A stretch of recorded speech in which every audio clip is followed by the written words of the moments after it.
ആനക്കമ്പുയിൽ കള്ളാടി മേപ്പാടി തുരങ്കപാത നിർമ്മാണം ഉപേക്ഷിക്കാനുള്ള നീക്കം തടയണമെന്നാവശ്യപ്പെട്ട മുസ്ലിം ലീഗ് രംഗത്ത്. കള്ളാടിയിലുള്ള അപകടത്തിന്റെ പശ്ചാത്തലത്തിൽ ഇതു സംബന്ധിച്ച് ഉയർന്നുവരുന്ന ചർച്ചകൾക്കിടെയാണ് മുസ്ലിം ലീഗ് നിയോജകമണ്ഡലം കമ്മിറ്റി നിലപാട് വ്യക്തമാക്കിയത്.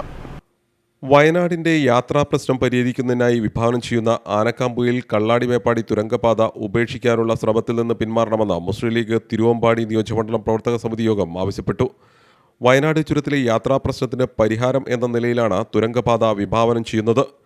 വയനാട് ഉണ്ടാകുന്ന പ്രകൃതിക്ഷോഭങ്ങളും ദുരന്തങ്ങളും ആവർത്തിക്കാനിടയില്ലാത്ത വിധം ശാസ്ത്രീയമായ സംവിധാനങ്ങളുടെ പിൻബലത്തോടെയും ആവശ്യമായ പഠനങ്ങളിലൂടെയും പ്രശ്നപരിഹാരം തേടിയും പദ്ധതി നടപ്പിലാക്കണമെന്ന് ലീഗ് ആവശ്യപ്പെട്ടു.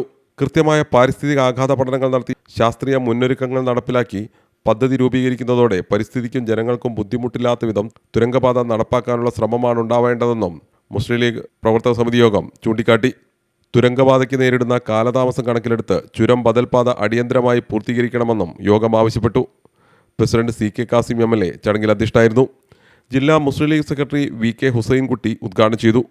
General secretary PG Muhammad, secretary Dawood, treasurer CA Muhammad, Majeed Puthukkodi, AK Sadiq, KC Muhammad Haji, V Aboobacker തുടങ്ങിയവരും ചടങ്ങിൽ സംസാരിച്ചു. CTV പ്രാദേശിക വാർത്ത, മുക്കം.